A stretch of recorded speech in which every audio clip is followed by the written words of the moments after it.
Hello again. This video is going to be a shop tour.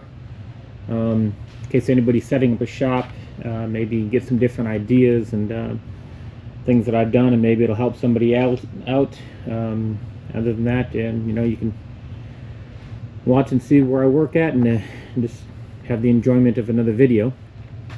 But we'll kind of start over here. This is the front door. Obviously have a man door here for walking in and out, and then I have a 10-foot by 8-foot roll-up door for bringing big things in and out. Obviously, like this pallet of golf cart seats that's ready to go to the customer whenever they call for it. Right here is one of my first tables. This sheet of MDF with the plywood and then a shelf underneath. This is one of my assembly tables that I use mainly for assembling golf cart seats. Have some storage underneath. Those are some armrests that I do for Mercedes whenever I get a chance. I do have a Cricut machine over there.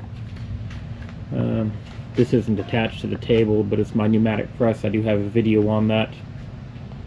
I do have some other sample books and stuff underneath there, and then on the side over here, kind of made a rack to hold some fabric that when we cut it for the golf cart seats, it's just right here on the side of the table for you. These are some pontoon seats. There's two of them kind of stacked here. Every once in a while I'll get a customer where the complete pontoon seat for the helm is completely rusted out underneath, and I buy these from my dealer marina that I work with. These are warranty pieces that they didn't have to send back, that I buy them from them, so I keep them on hand. And these are the short back pontoon with dual armrests, and then over there I have a high back with a dual armrest for customers that I can sell it and then obviously match the upholstery cheaper than they can buy it from like Restore Pontoon or Overton's, and then it doesn't match their colors that they do. This is a bandsaw. Use this for cutting foam. Not too often. I do have foam cutters, just don't have any room in the garage. And this assembly on the wall is my crown. Those are my arc bender from Bend Arc. These are used for making bimini frames, the 1¼ inch tubing. As you can see, there's like a support bow down there that I had extra, and this is for doing the first initial bends in the corners, and then over there on that wall, which I'll get over to that in a little bit, that does the crown in the center of it. So this one here does the bends just in the corner, and that other one will do the crown in the center of it. Not really going to go into how that's done. There's a bunch of videos on YouTube about that, and then if you buy one, they give you pretty good instructions, and their customer service is pretty good about that. There was also an air line and a holder for a spray gun for glue if I do need it over here. My next table over here, which it's full of stuff. This is lined with boat blanket, so that way I use this table for assembling boat seats, anything that I don't want to get scratched. That I need to kind of be careful with. So this one's lined with something soft that the table is not going to make marks on it. It's full of stuff that's from this big table, but underneath here, same thing. It's just a piece of MDF, I think 4 by 8, and then storage underneath. Got some cleaning stuff, so when I make accidentally make marks or stuff on some new seats, I can clean it off. And then all my staples underneath here that I use for different things. I do have an air compressor in the shop. Something this size is kind of overkill, but I already had it, so might as well use it. There's another, this is where I mainly keep my my spray glue. Over there, obviously another holder that attaches to the wall. Air conditioner, microwave, you know, refrigerator. I did have at one point in time 3 people working for me. Unfortunately, I got a little slow, and one guy decided to retire, so I don't. It's just me now. The big sewing table, my main sewing table, is like 16 feet long by about 9 feet wide. My shop to begin with is 36 by 36, and it's kind of a vaulted ceiling, but the rafters are 10 feet tall, so I have space to pick things up, to move them around, not worry about hitting things. This is kind of, the table's kind of been put together, you know, piece by piece to kind of is what I needed. I do have technically 4 sewing machines at the table.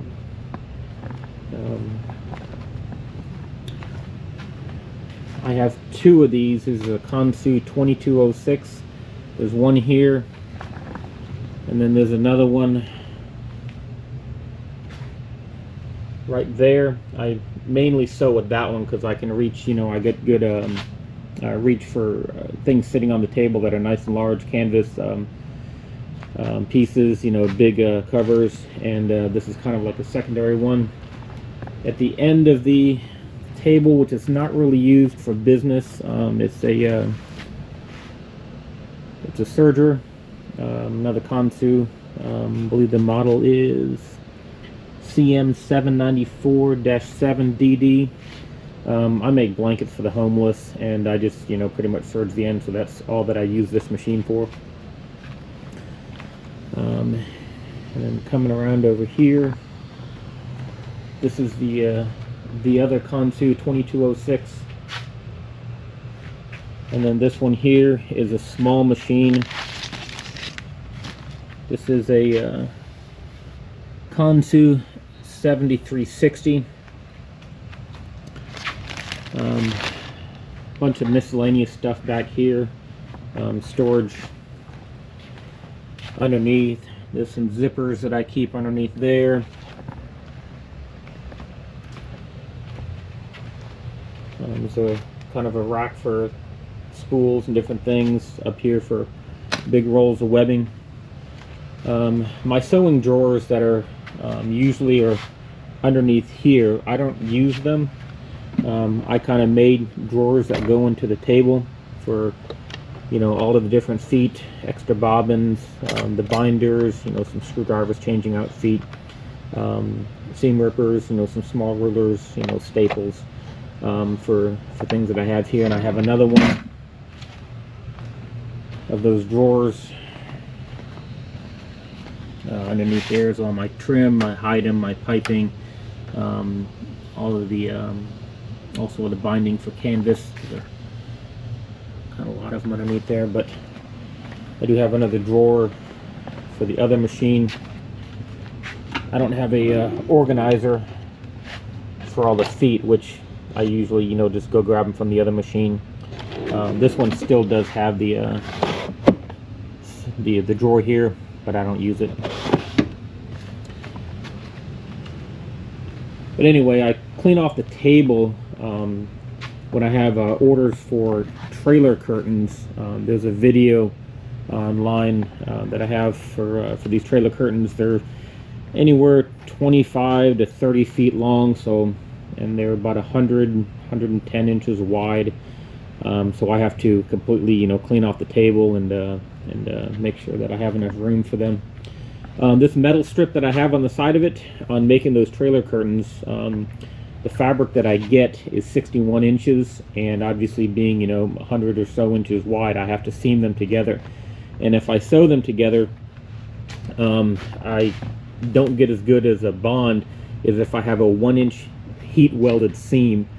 And this is where I do that. I have a actually have all the stuff out here.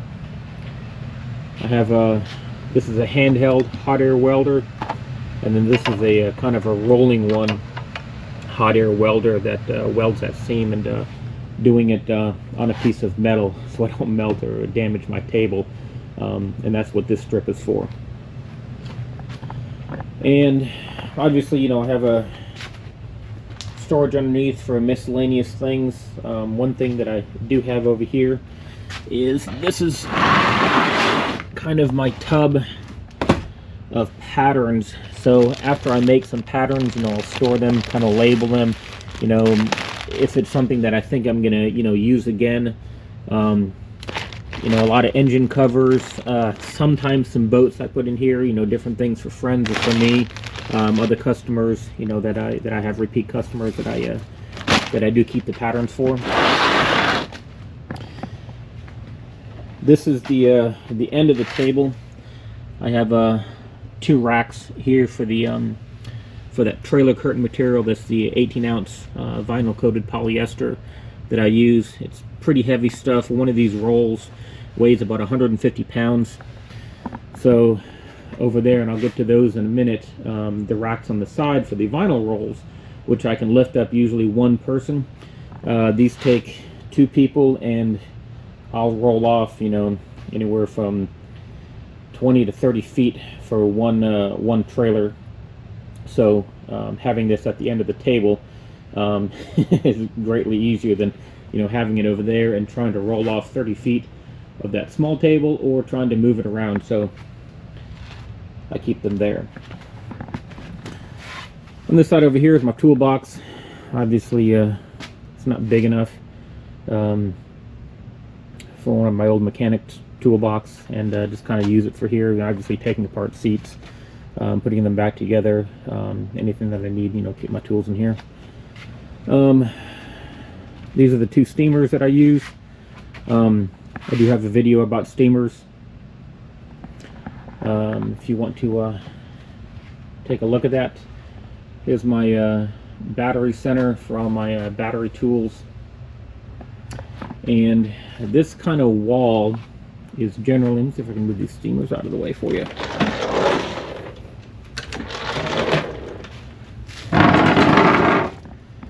Now, the first thing, the wooden rectangles on the wall are the templates for the different golf cart seats that I use out there on the shaper, and I'll get to the outside in a minute after we get done on the inside. So these are just different patterns for the different, you know, brands of golf carts. Now this thing here, and it slides back and forth. This is the crown arc bender from Bendark. Now, it does not come with this kind of ladder on the wall. I had to make that because my problem with bending these things is this is the obviously the wall of my shop, and I didn't have the height to bend these things. A lot of people take them and they'll bend them, you know, they'll put them flat on the table and they'll bend them horizontally. Well, I didn't want to take up that type of room on the table, and sometimes, you know, I didn't want to have to clear everything off, and bending these things can get kind of big. So I wanted them on a wall. So this gives me the ability that when the legs are going straight up in the air, I can slide this thing back and forth, so that way I get clearance on this ceiling and this the roof as it comes down at an angle. So if you buy these things, it only comes with this, and I had to engineer and make this rack that it slides back and forth to be able to get it to fit in my shop. And it brings me around to another table. This is my disassembly table. It's a table that I used when I was working out of the garage, and I just kept it and put it back here. They're lined with plastic, so that way I don't have to worry about you know, water or any chemicals or any things getting into the wood and then, you know, swelling the wood or having a problem with it. It's 1/8 inch HDPE. I get that from a local vendor, and then obviously I just, you know, weld it together to fit the table.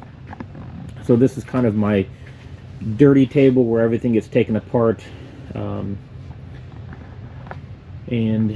the next table over is one of my fabric cutting tables. This is also the same. That table, this table, and the next table have the plastic polymer lining on the top. These are done so I can use this rolling cutter right on the table, and I don't have to, you know, try to use, you know, one of these self-healing mats. That pretty much my whole table is a self-healing mat. I can cut large pieces with the rolling cutter. I don't have to cut them with scissors, and I don't have to worry about, you know, the wood underneath, you know, damaging the razor blade. Here I've got some pieces already for the trailer curtains. Now the racks on the behind it for the vinyl, I did just cut up some 2x material into triangles to make the racks on the side, and then mounted them to a piece of plywood, and then that piece of plywood is then mounted to my plywood wall. And I do have 5 of them here, and then 5 of them over here. I made kind of these little just a simple little board with screws, you know, not screwed in all the way, to hang my measuring tools. Fabric tape measure. This is a yardstick. I have a 48-inch ruler, and then that yellow one, that 6-footer over there, I usually hangs here. And then I also have a framing square that's over there that usually will hang underneath, kind of like that table, the black framing square. I'll usually have one over here in the right hand corner. Now my rolling cutters, I 3D printed one of these little this is a little holder so it can go underneath there. I did have these hanging by a screw, and my wife was working over here and she happened to hit it with her knee or something, and it just dropped and gave her a pretty big gash on her foot, and she had to go get some stitches. So we changed them to these that they can no longer fall down from if anybody hits them. This table does not have any storage underneath like shelving. It has storage for foam. This is all of my open foam pieces, things that I've already opened the roll, and I'll get to them up.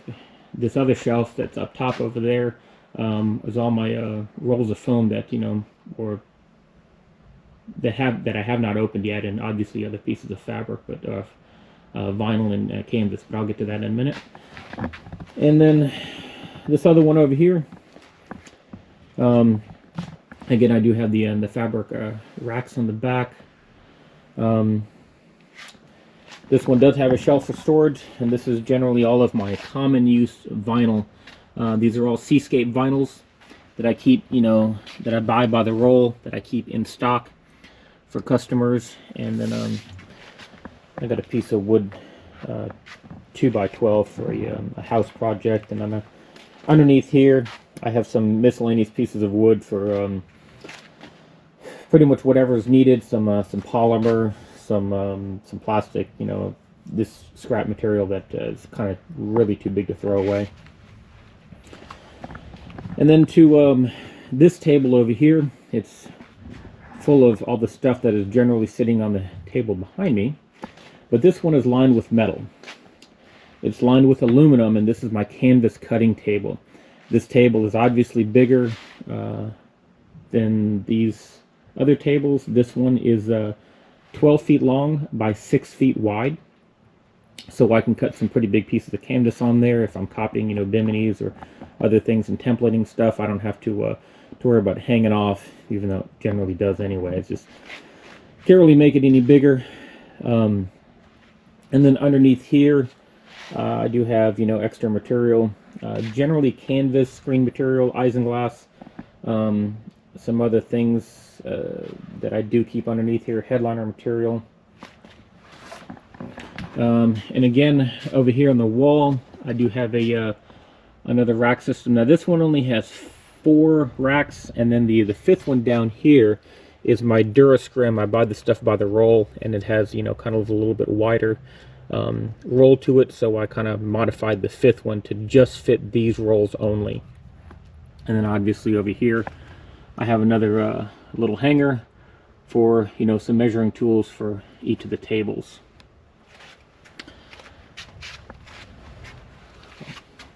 Now above this, I have built a shelf up there for any kind of oddball material, stuff that is not commonly used, any foam that I have not opened yet, kind of, you know, obviously extra storage. You can't have enough storage in your shop. You're always looking for more, and I'm kind of running out of room up there too.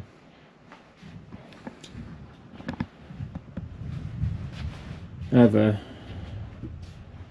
couple of sheets of there's a big sheet of starboard that's too big to go underneath that other table, and then I got a piece of plywood, a 5/8 sheet of plywood that, you know, for any pieces that I need to for boat seats that I need to you know, copy, you know, if they're rotted out, I can, you know, go ahead and make them, and I don't have to, you know, keep running up to the store to get, you know, a sheet. I do try to keep stuff on hand. Over here is some upholstery supplies, zippers, extra webbing, some trim stuff, hook and loop.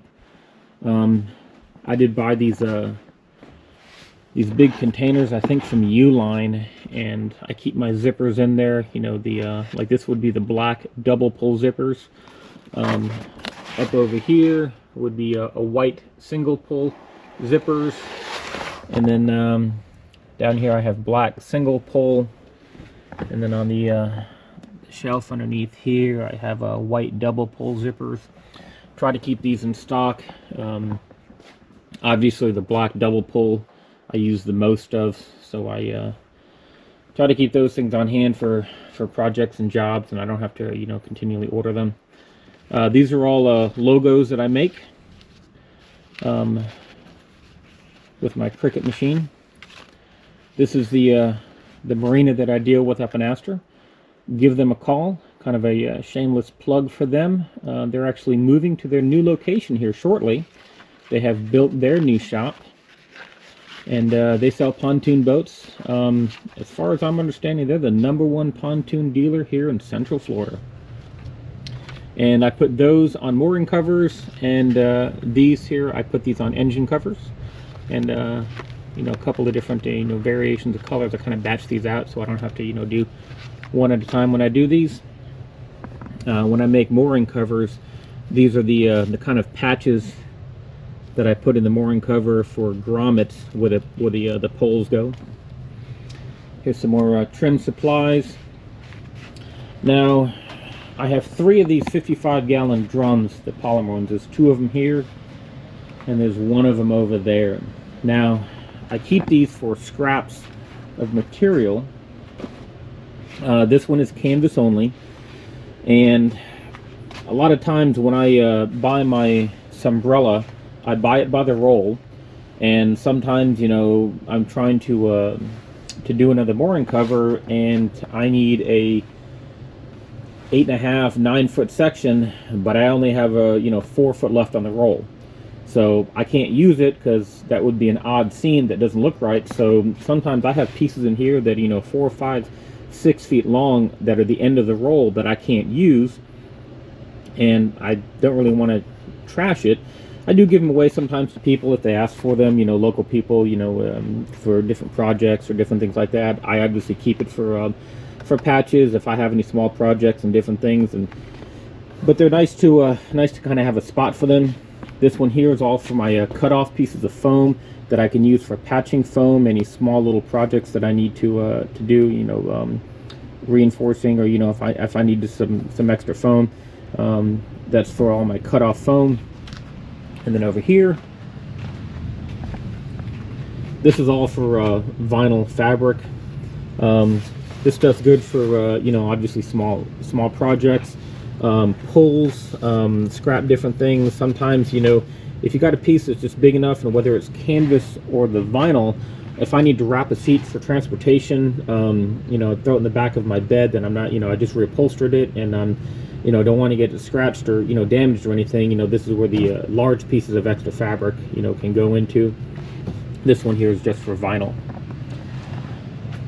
This is my kind of my hardware section, you know, zippers, snaps, screws, all of my hardware. I bought these things from Harbor Freight. I absolutely love them things. They do open like this, and then you can take them out. So whether I want to bring this to the table, or if I decided that, you know, this one I want over there somewhere, I don't have to unscrew this whole thing. I can just, you know, take the plastic piece out. Now, it did take a little bit of time to do all of this, but I absolutely love that for the hardware. And then obviously on that one, if you look at the side of these things, they kind of have these grooves into them. So if, let's say I had a another wall, you know, the wall was bigger and I can add another row right here, they just slide in, and then there's a couple of screws that screw it to the back, and you know, you can just make this wall as big or as small as you want. On top of that is my shelf of threads.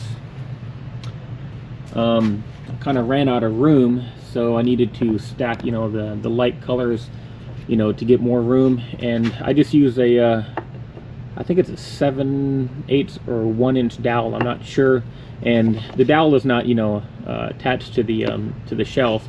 It's just pretty much there to hold the other spool on top of it, and I cut them all the same, so whether I use the dowel for this one or for this one, they all fit. And you can see over here, you know, I've run out of room for, you know, some other hardware that I need to get more bins for, but kind of run out of room on the wall. I either need to move that shelf down or this shelf up to, you know, create another row. And then down here, have some, you know, other miscellaneous hardware. Different stuff that generally would not fit in these types of bins, you know, my seam tape, some other things that I don't commonly use. Down here, it's kind of another pile of miscellaneous stuff. I don't, my vents are down there, some cases for the tools, some extra cases, pack out, that I don't really have a need for anymore, but, you know, not getting rid of them. Right here is all my vinyl for my Cricut machine. But this piece right here, this big piece of canvas, is actually a liner for my table. So when I'm doing pontoon full enclosures that have isinglass in them, I don't have to worry about the isinglass being scratched or getting marks from the table. The liner goes across the whole table, I think pretty much from here to the other side, and then all the way down to this edge, that I can work on the isinglass and not have to get any scratches. Obviously, you know, some of these metal pieces could have some corners or something that, you know, could catch it. But it's a liner, and then I don't have to worry about, you know, getting any damage to the new isinglass that I'm, you know, putting on for the customer. And now for the last thing that I do have in my shop. It's all my, well, pretty much most of my sample books. As you can see, they're hanging from a 2x4 up there, and I needed a place to put them that they would be out of the way and somewhat accessible. Now, I don't use these too much because these are a lot of my furniture sample books, and I'm pretty much getting out of furniture, and it's not too often I have customers come up and do furniture. Just cost of new furniture is getting too cheap that it's just not cost effective for people. But if you look on the top, you'll see pulleys and a rope, you know, where it's tied off at the top, and then that rope goes all the way over to the wall, and then it goes down right behind my toolbox. Now I just took some 2x4s and I made a cleat for this rope to be held on there. And what happens is, obviously, I can let that rope loose, and that whole 2x4 will drop down. So if I do have a customer, and it'll drop down to almost, I got it kind of a knot in there, so it comes about maybe 6-8 inches off the table. So it doesn't lay on the table, but it suspends all of them so that the customers can just take the books off, look through them, hang them back up, and they're out of the way. You know, they're kind of looking maybe a couple of books at a time. If they need to, they can take as many down, and they're not just, you know, taking up so much room, especially when they're being stored and not in use. So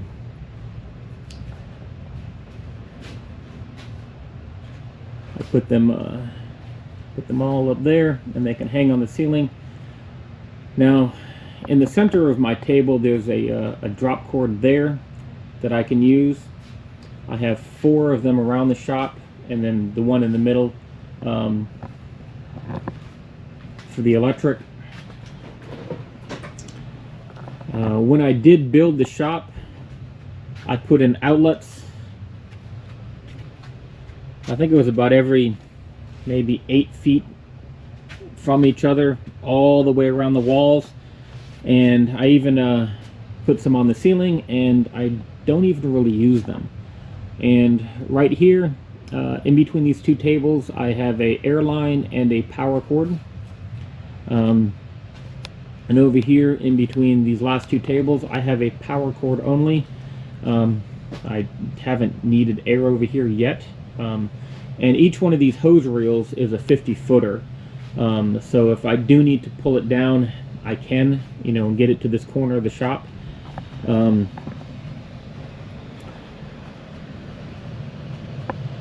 Obviously over here, I do have another set of, you know, air hose and power cord reel that come down, and the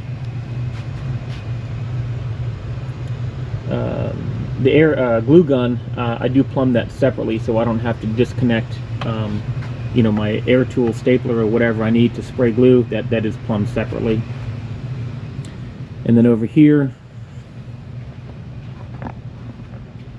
I do have another air line and a power cord that drops down. And again, if I do need the this for the spray glue, it is teed off, and I don't have to disconnect my my air tool to use that one. Step stool, a couple other you know, brooms, shovels, and stuff. And that's pretty much as far as the inside at the shop. I'll go outside and take a look out there. And this here is the outside of the shop. Well, kind of my backyard. I have some foam stacked up for golf cart seats. These underneath here either have already been stripped down, or they're already ready to go back to the customer. Make these boots, kind of keep the water and the rain out of them. Those that haven't been stripped down yet, I just kind of leave them in the weather. This is kind of my makeshift, somewhat wood shop. I have a 10 by 20 awning out here. This is where I cut the majority of the golf cart wood. I have a grizzly shaper underneath here with a flush trim bit, and then over here this is a roundover bit, and it's just a Milwaukee router. Over here is my miter stand. This is a Evolution miter saw, 10-inch sliding compound. I like these things over the conventional, you know, Milwaukee Deltas, DeWalt's, Makitas, because this one here also cuts metal. So down here is a piece of aluminum that I use for cutting and making bimini frames, and I can cut them right on here. There's a kind of a job site table saw. I do have a hybrid cabinet saw inside the garage that I use for finer woodworking, but out here for this stuff, you know, this thing works fine. And then back here is some storage. These are some blanks that are ready to be cut and or wrapped for the golf cart seats, and a little bit more foam that I didn't have any more boots for. There's a nice hole in my awning. The white covers that you see on the awning are the ones that you can buy. They last me about a year and a half to 2 years until they start getting holes in it, rips or different things. And the blue ones that you see here on the side, those are made from 18-ounce vinyl coated polyester that I need to make, you know, a top and the two ends. I just haven't got around to the time yet. And then obviously I put a zipper on this one so I don't have to keep on doing the bungee cords. But, over here, that's my 16 by 8.5 foot enclosed trailer that I use for going out doing on-site canvas work at marinas. Usually I just use it for mooring covers. Sometimes I'll take it to a gym. If you guys are kind of interested, I could do another video on that. That's obviously not powered, so there's no lights on there right now. It's a pontoon that I got done with. Bobcats over there, some extra pallets, some fuel tanks back there. Here's a flatbed that I use for transporting the pallets. This big thing here is a kind of a pallet that I use for cutting plywood. I cut it with the chainsaw, so I kind of made like a temporary jig to cut plywood pretty fast. I cut 10 sheets at a time. Takes me about 45 minutes to an hour to cut, you know, process 10 sheets. And then this thing here is my kind of my trash bin. So when I'm breaking down the golf cart seats, I put all the trash in here, then I just load that into the back of the pickup truck, and then I just head to the dump with it. Okay, I'm back inside now. That's pretty much the shop. I have been very blessed that I do work in an air-conditioned shop. I was able to get an air conditioner from a friend that was used, and I don't have any ductwork for it. It just kind of comes up and it blows out the top. And then on this wall, I do have a fan that I usually have on. This is kind of loud, so right now when I'm recording, I have it turned off. And yes, there is a fan in that corner over there, and I only use that when I'm cutting canvas on this table, just to get the smoke and to kind of blow it out of the way, so I'm not, you know, directly breathing it in.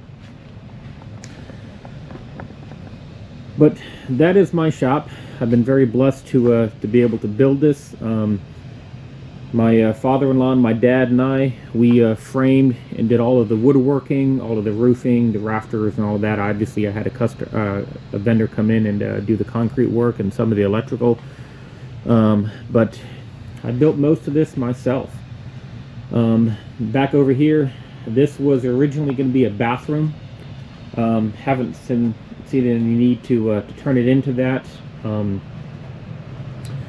Right now, it's just kind of somewhat of an extra tool room from all the construction tools, some other miscellaneous stuff that I keep in here. But that is my shop. If you guys have any questions, leave them down in the comments. I'll do my best to answer them. And we'll see you in the next video.